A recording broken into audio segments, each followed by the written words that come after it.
Bom, dando continuidade ao vídeo anterior, tinha iniciado aí a parte da produção industrial, né? Eu parei nesse slide aqui. Eu queria comentar com vocês é que a produção, como todo produto industrial, né, ele está atrelado ao controle de qualidade, né? No caso do açúcar não é diferente. Então, assim, o Brasil ele é o maior produtor e exportador de açúcar do mundo, só que é um açúcar bruto.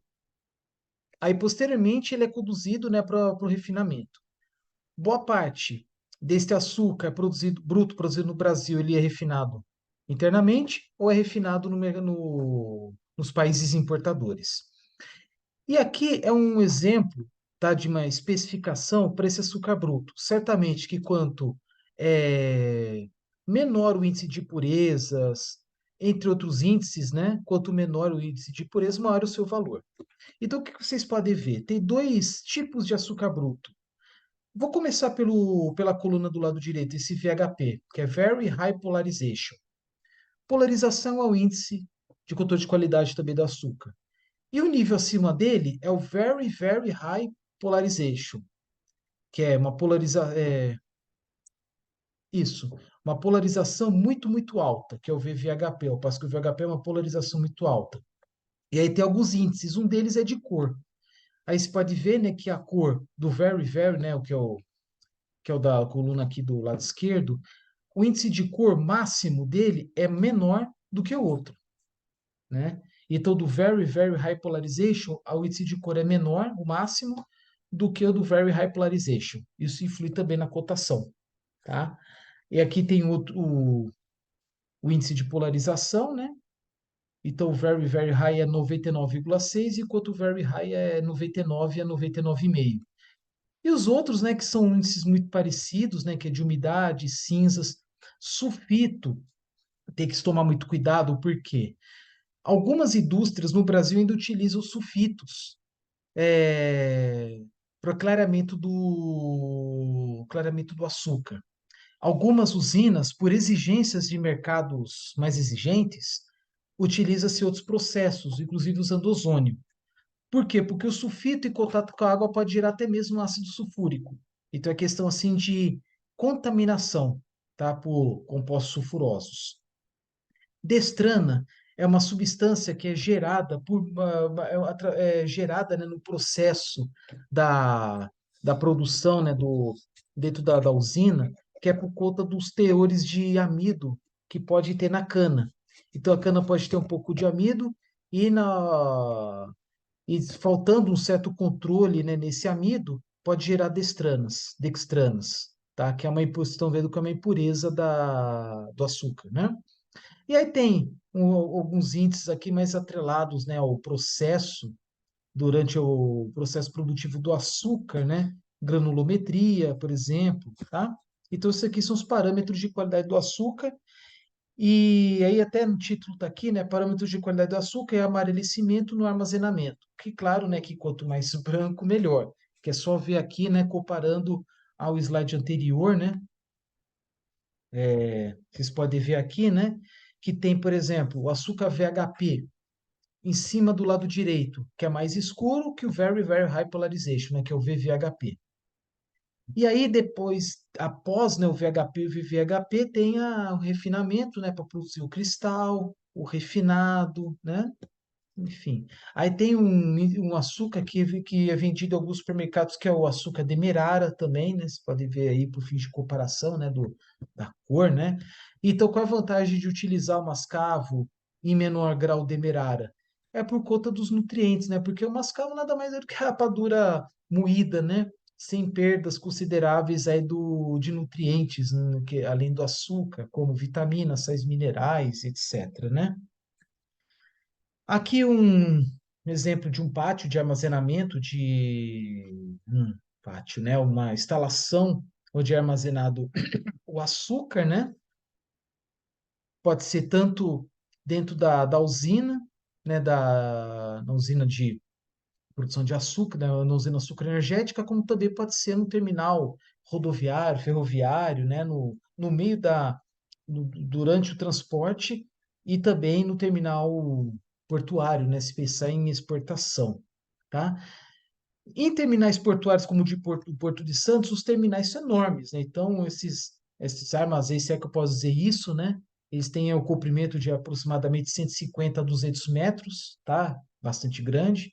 Uma largura aí de pelo menos uns 50 metros, né? Então, a quantidade de açúcar armazenado é muito grande. E estão falando ainda de açúcar armazenado a granel, porque assim existem, né, os navios que transportam açúcar bruto a granel, mas dependendo das restrições do importador, né, do terminal portuário no país importador, torna-se necessário vendê-lo ensacado, saco de, por exemplo, saco de 60 quilos, que atualmente pode ser armazenados assim, os sacos direto no, como é que se fala, né, direto no navio, né, ou em forma de contêineres, tá? Aqui é dentro da fábrica, né?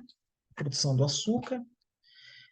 Aí um artifício bem interessante, né, para conduzir, né, o açúcar até os pontos mais altos, né, do dessa instalação, né?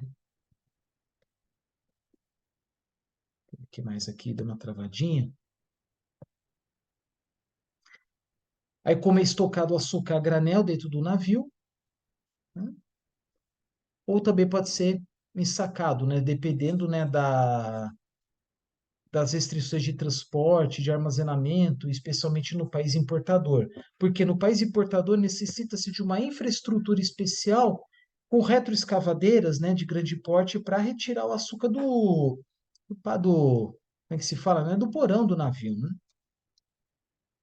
Mas também pode acontecer incêndios. Isso aí, por exemplo, aconteceu no Porto de Santos uns anos atrás, né? E que até meio que balançou o mercado mundial, né? A cotação do açúcar subiu uns 4 centavos a libra-peso, que 4 centavos de dólar libra-peso, mas depois no dia seguinte voltou ao normal. Isso aí foi um incêndio, né, que paralisou as atividades neste setor, neste, não nesse terminal, uma parte desse terminal por meses, onde foi necessário uma reforma, né, uma reforma das instalações. O que que aconteceu? Existe todo um protocolo de segurança que deve ser seguido, né, para evitar isso, e possivelmente foi a entrada, ingresso de material particulado, né, do açúcar no motor, em um dos motores elétricos, né, causando aí uma sobrecarga. Aqui, por exemplo, uma instalação que é um conjunto aí de dornas de fermentação, tá? Então são as dornas, elas podem trabalhar abertas ou fechadas. Aqui é uma instalação, né, que é tudo protegido, né, das intempéries, do sol, da insolação, de purezas externas, proteção contra a chuva também. Então, assim, as dornas elas podem trabalhar em batelada ou contínua. Como assim, né? A fermentação pode ser em batelada, isto é, enche completa, né, os tanques, insere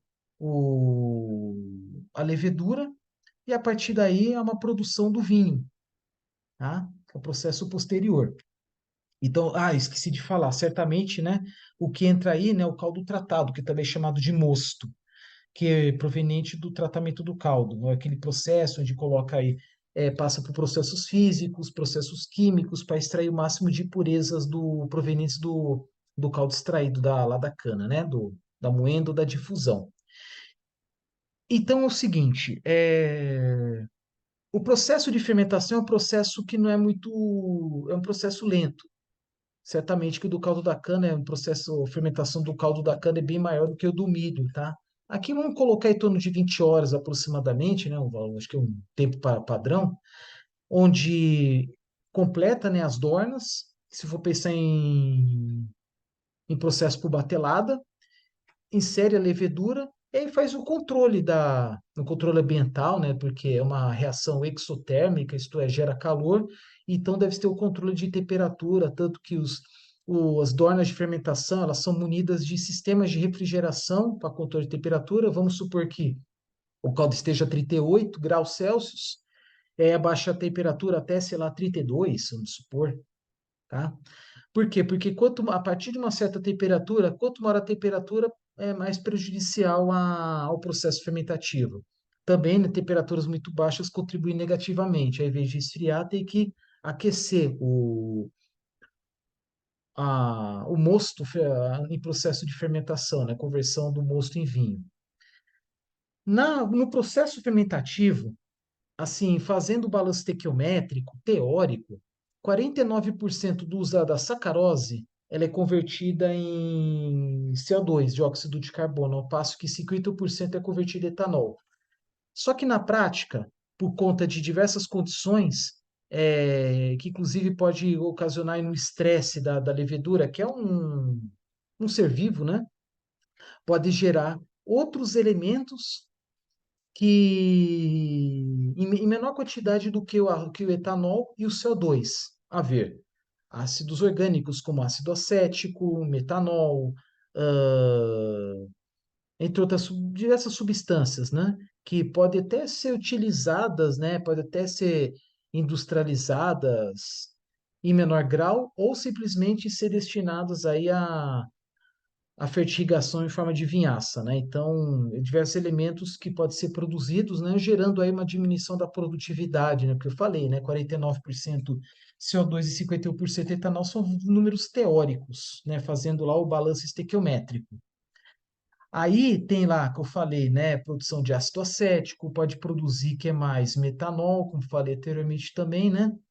E tentando lembrar aqui algumas outras substâncias que pode produzir diversos outros tipos de álcoois também, álcool isopropílico, álcool isoamílico. Aí o isopropílico ele pode ser usado inclusive na desinfecção das dornas de fermentação e processos outros processos de desinfecção que são essenciais. Ahn, bom, aldeídos também, né? Estão falando de produção de etanol, pode produzir é, acetaldeído, né? Também. Não, acetaldeído não, etanol.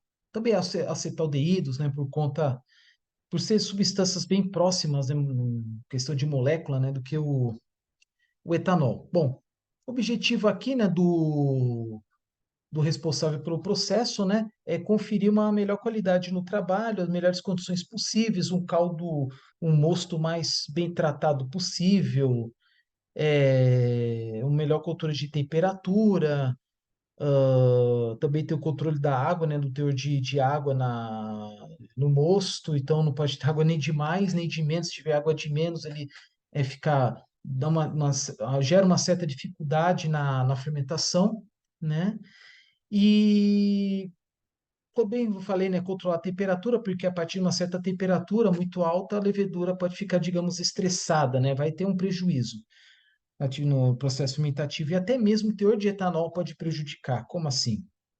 Ao alcançar um certo teor de etanol, o processo é paralisado, o processo de fermentação, tá? Mas assim, a paralisação se dá pelo tempo, principalmente. Eu falei agora há pouco das zonas de fermentação, mas também tem o processo contínuo, onde ele o caldo, né, ele alimenta o processo, geralmente os tanques são maiores, né? E à medida que vai ingressando o mosto, vai saindo do outro lado o vinho, tá? Como o próprio nome diz, é um processo contínuo, não precisa fechar o tanque, fechar o tanque, realizar o processo, depois abre a torneira. Não, as torneiras de entrada e saída são abertas ao mesmo tempo, só que os tanques certamente são maiores. E esse processo, gente, de fermentação, destilação, ele veio lá da França, tá? Do século XIX. Os inícios das pesquisas foi durante quando o Napoleão Bonaparte, né, era mandatário lá da França, né? Então, teve pesquisa também naquela época sobre produção de açúcar da beterraba. Aí, com o tempo, houve nesse os aperfeiçoamentos. Aí vocês estão vendo que chama de leite de Cuba, que é a levedura, né? Que é separada, né, depois aí após a conversão do mosto em vinho, o vinho é conduzido a uma centrífuga e onde é separado o vinho que chama de leite de Cuba, que é o fermento, né? Aí o fermento ele é conduzido por um processo de tratamento e depois ele é reciclado, tá? Ele volta para o processo. Então, a mesma levedura pode até mesmo em torno de 8 vezes no processo. Depois ele é desidratado, ensacado e é usado na alimentação animal. Bom? Aí vocês estão vendo aqui que tem uma estrutura aqui de com motor, não tem agitação, né, para facilitar, acelerar qualquer processo químico, tá? Poderia usar também a agitação aqui também, então não sei se usa, né, porque não está aparecendo nenhum motor nesta foto. Mas aí, de novo, né, quais são os elementos que influenciam na fermentação? Teor de água, impurezas, teor de açúcar, acho que esqueci de falar disso, né, teor de açúcar. Quanto mais açúcar, obviamente, melhor, né, mas tá tudo tem o limite, temperatura, tá? Se o processo batelado é contínuo e até mesmo a possibilidade de agitação, tá? Aqui é outra instalação, né? Estão vendo que é mais a céu aberto, né? Aparentemente os tanques são maiores, né? Aparentemente.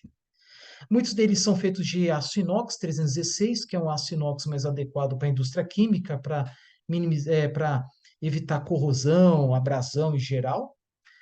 Ainda mais tratando de água, pode ter tanto no mosto quanto no vinho, elementos que podem contribuir para a corrosão, tá? Então, usa-se aço inox 316, né? E por fora, muitas vezes usa a fibra de vidro, que é mais barato, né? Para garantir a resistência mecânica, embora haja tanques, né? Por aí também, que é aço tanto por fora quanto por dentro.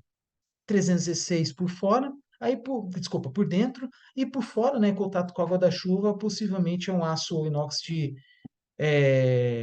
uma menor resistência à corrosão, né, pensando apenas no pH levemente ácido da água da chuva, né? Aí vocês estão vendo, né, uma foto, né, de um processo fermentativo, mas aí é uma indústria de pequeno porte, talvez pensando aí no, talvez não, né, com certeza, né, que vocês estão vendo aqui, né, tem uns equipamentos de cobre, para a produção de etanol em pequena quantidade, o estímulo que isso aqui é para a produção de cachaça, tá, de aguardente. Então, aqui vocês estão vendo o amarelado, que é do fermento, tá? Então, o processo da fermentação é um processo que demora algumas horas, tá? Aqui vocês estão vendo que está aberto ao ar livre, né? Para eliminar o CO2 proveniente da fermentação, tá? Mas é um gás que não é tóxico, tá? Mas se tratando de ambientes internos, tem que ter um mínimo aí de exaustão desses gases, né? Do gás CO2. E aí nós estamos falando de destilação, né, que são torres, o processo, né, em que utiliza essas torres, é um processo a alta temperatura, de se insere calor no vinho, e a partir daí há uma separação das frações existentes no vinho de acordo com a temperatura. Por que isso? Porque tem substâncias com diferentes pontos de ebulição. Tá? A diferentes pontos de ebulição são coletadas diversas substâncias, né, que depois elas podem ser tratadas, purificadas e depois comercializadas, né? Cada caso é um caso. Ele pode ser um processo contínuo, né, ou em série ou em paralelo. Como assim série? O vinho entra na primeira torre, extrai um pouco dos nutrientes, tal, nutrientes, dos componentes das frações. Depois passa outra torre, depois passa para outra torre, né? Um processo em escadinha. Ou contínuo também, né? Assim, contínuo também série, isso vai de acordo com o volume de vinho produzido, tá? Geralmente as torres são altas, tá? Para conferir aí uma certa distância entre as frações que são extraídas, né? Como disse, cada extração, uma temperatura, tá? E como se trata de altas temperaturas, até mesmo a presença de sólidos, né? Porque a vinhaça tem um pouco de sólidos ainda, então tem que ter materiais de alta qualidade para garantir uma certa resistência à abrasão, além da corrosão. Mas essa aqui aparentemente é uma instalação não muito grande, tá? Tem usinas com torres maiores e as torres de destilação são muito comuns em qualquer indústria química onde requer separação de frações de um determinado fluxo, de uma determinada mistura. Até mesmo na separação de componentes, né, que para minimizar, por exemplo, para controle de efluentes, né, para minimizar a poluição das águas. Então, utiliza-se também essas torres de destilação e também para extrair algumas substâncias, alguns componentes que não foram aproveitados no processo de conversão. Vamos supor lá que tem alguma substância que passa por um processo químico, mas nem toda essa substância é convertida. Então, tem essas coisas aí para aproveitar aquela fração da matéria-prima, dos reagentes que não que não foram aproveitados, que a indústria não conseguiu aproveitar, pelo menos naquela linha de produção. Bom, aqui é uma pequena planta de fermentação e destilação, né? Pensando em algo de pequeno porte aí, numa produção de bebidas, né? Aí mesmo assim vocês estão vendo que tem umas torres aí aparentemente de 3, 4 metros de altura, tá? E tudo de cobre ou aço inox, né? Aqui também para produção de cachaça, tá? E aqui no contexto da Covid, tá? Usinas vão produzir álcool 70, né? Álcool gel, visto que também na época da pandemia houve uma queda do consumo de combustíveis veiculares, né? Assim, pouquíssimas empresas possuem o processo de captação de CO2, porque eu tinha comentado anteriormente que durante o processo fermentativo há a produção de etanol e também produção de CO2. Só que o CO2 ele é mais leve que o ar, ele tende a subir. Mas se essas zonas estivessem fechadas, elas poderiam, como aqui estão fechadas, né, ter a coleta do CO2, uma pequena purificação, visto que o CO2 proveniente da fermentação dos açúcares é o CO2 mais puro que tem. Então, o processo de purificação, assim, ele talvez nem exista, o processo bem simples. E, posteriormente, ele pode ser comprimido, até mesmo liquefeito, para ser usado em outras indústrias, tá? E, por exemplo, indústria de bebidas, a questão vem da indústria de cerveja, refrigerantes de Campo Grande, e também ser usado até mesmo para em carros, veículos de corpo de bombeiros, substituindo a água, as espumas, porque o CO2 o que que acontece? Ao comprimir o gás, acaba aquecendo, aumenta a pressão, aumenta a temperatura, aí passa para um trocador de calor para tirar o calor, né? E aí fica armazenada a pressão acima da atmosférica e temperatura atmosférica. Mas ao liberar esse gás, ao expandir, né, diminuir essa pressão do pressurizado para atmosférico, ele vai baixar a temperatura.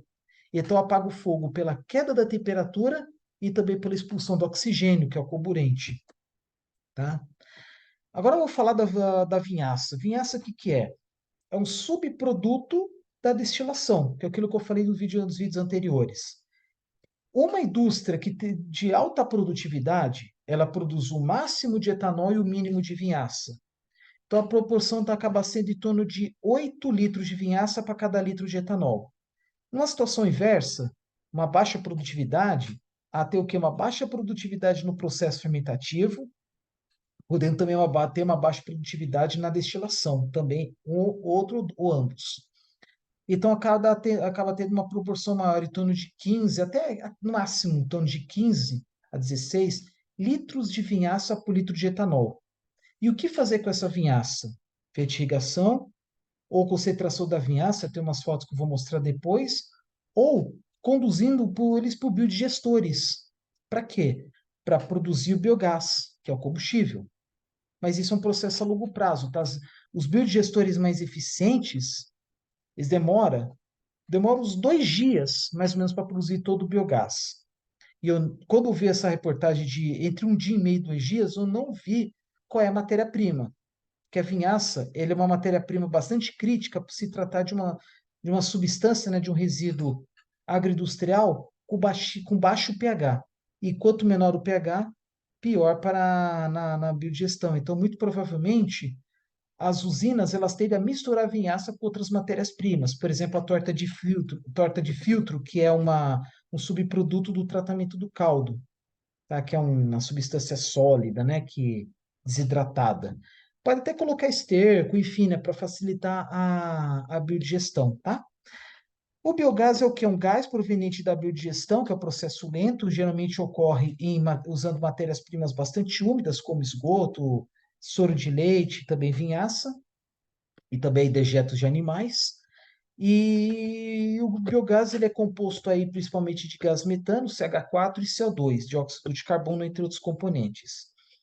Existe um processo da purificação desse biogás e biometano para aumentar a concentração de CO2, esse sim podendo ser usado em motores de veículos, injeção em gasodutos, entre outros processos produtivos industriais, por exemplo, fora, fora do local da produção.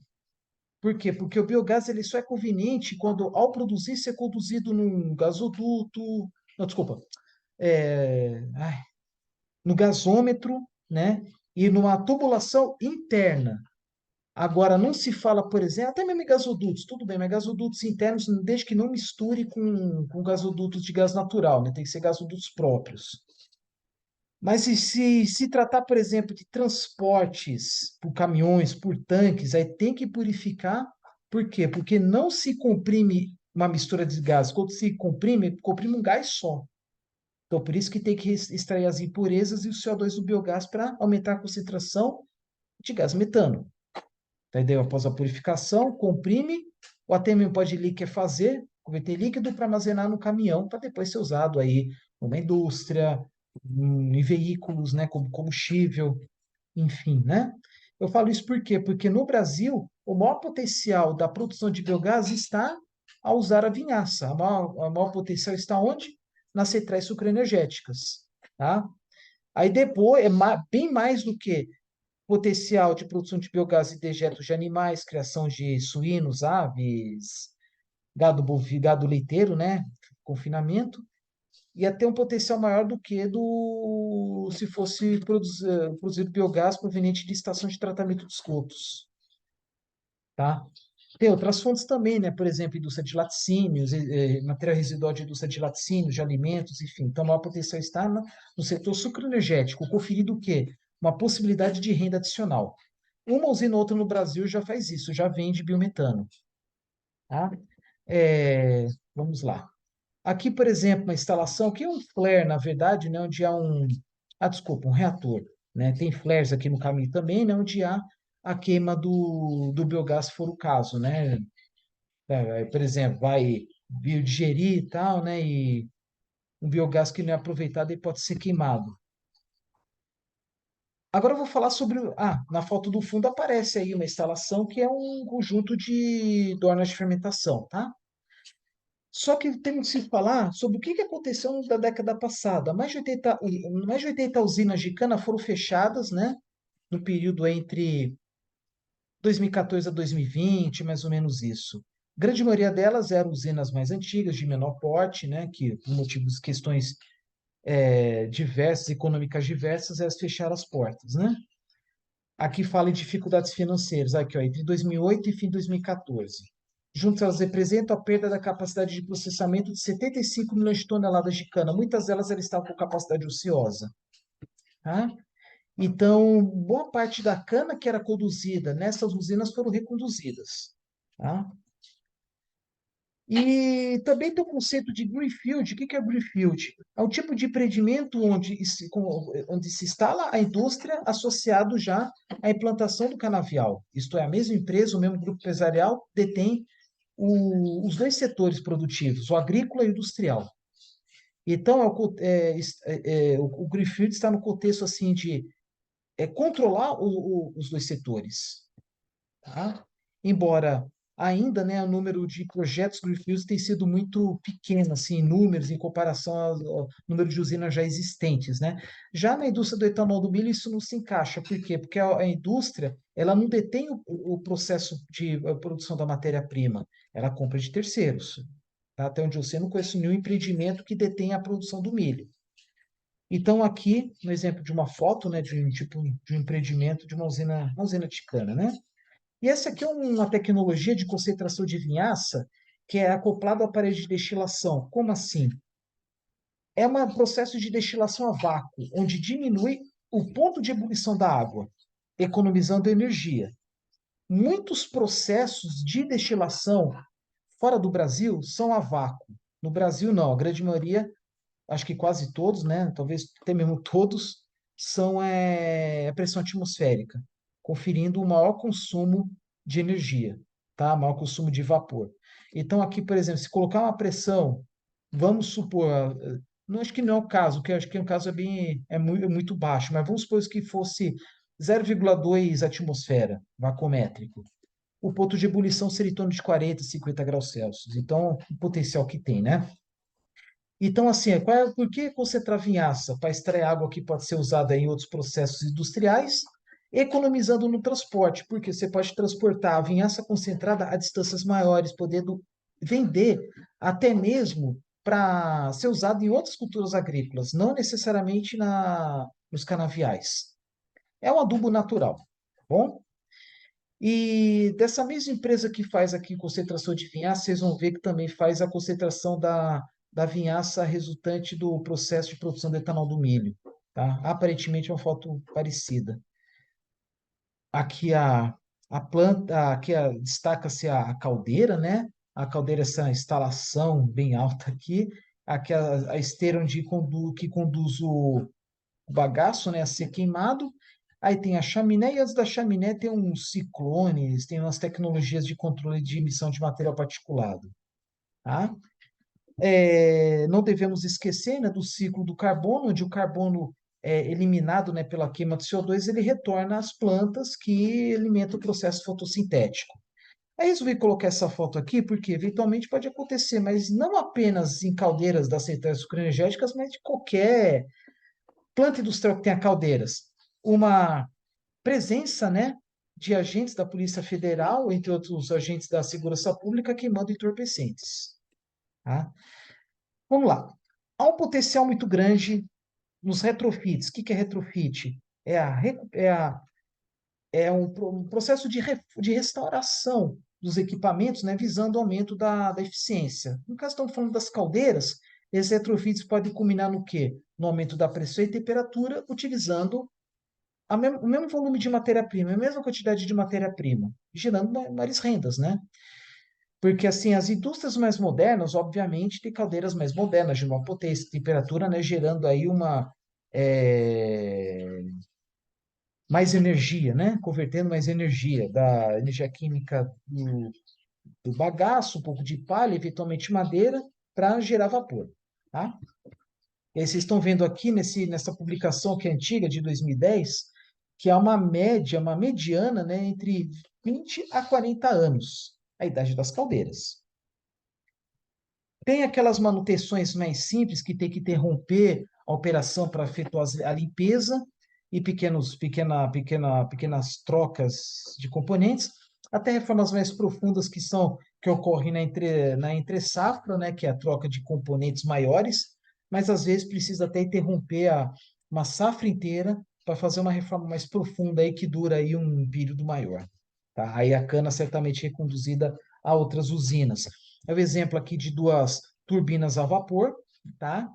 É muito comum numa planta, igual que a falida São Fernando, que tinha lá duas caldeiras e duas turbinas, uma caldeira e uma turbina para gerar vapor e eletricidade para a própria indústria e outra para gerar o vapor para a indústria e eletricidade para comercialização, né? Para ser injetado no sistema interligado nacional. Quando falo sistema interligado nacional, é uma malha, né, de linhas de transmissão que pega quase todos os estados, né, que são conectadas, né, para a transmissão de energia elétrica. Então, estão vendo aqui que são máquinas que são muito menores do que de usinas nucleares ou termoelétricas a carvão, né, por conta aí do poder calorífico do conteúdo, né, na quantidade, vamos falar de forma bem vulgar, quantidade de energia no bagaço que é muito menor que tem nas usinas nucleares ou no carvão mineral, por exemplo.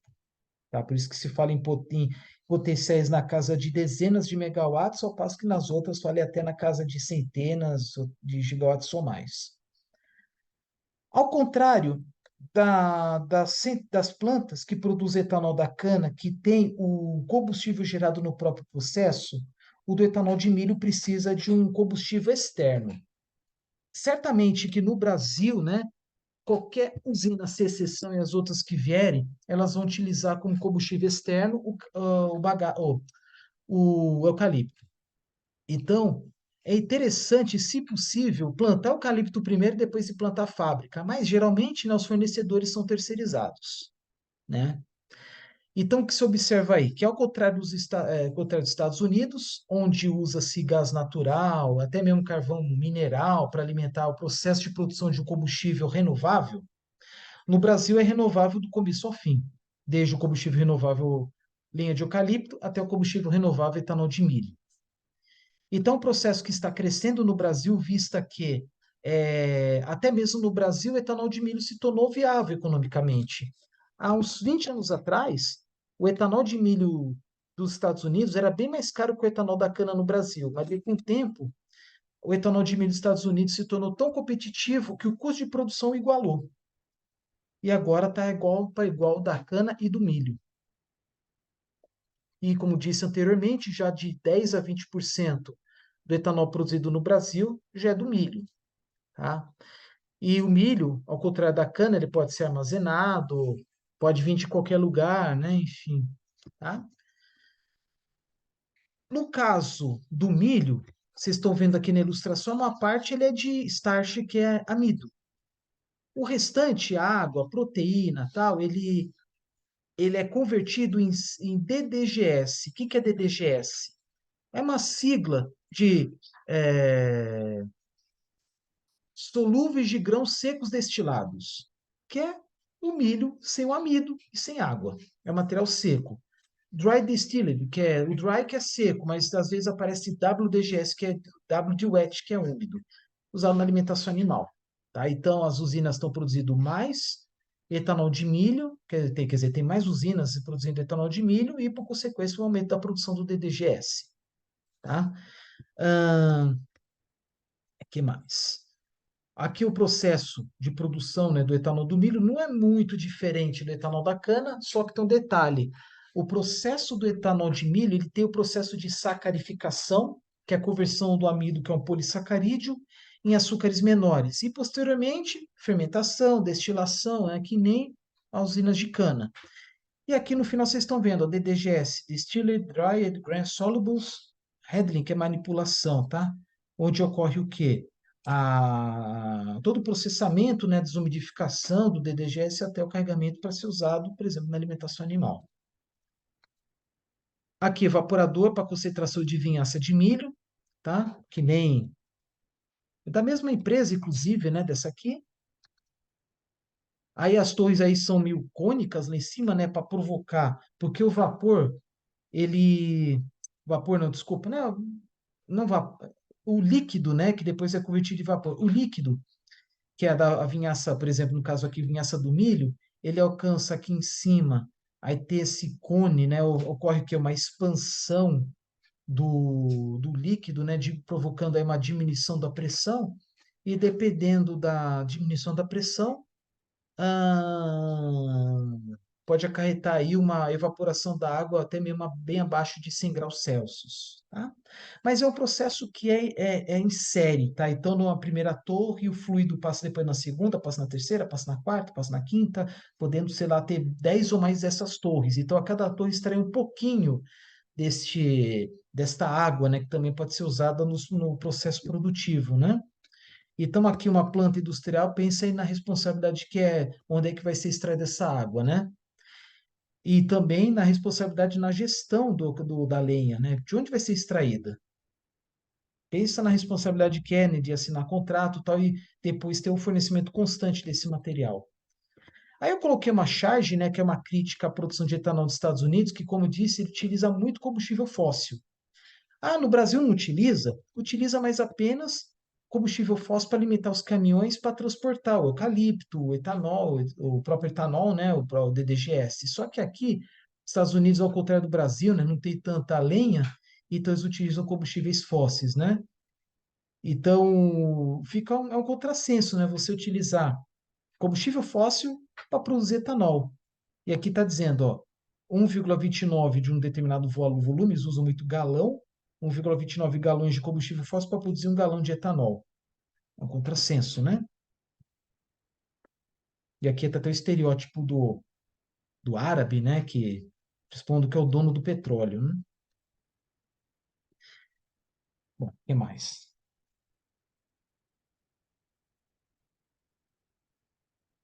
E aí, a coleta da beterraba branca na Europa, né? Para a produção do açúcar, né?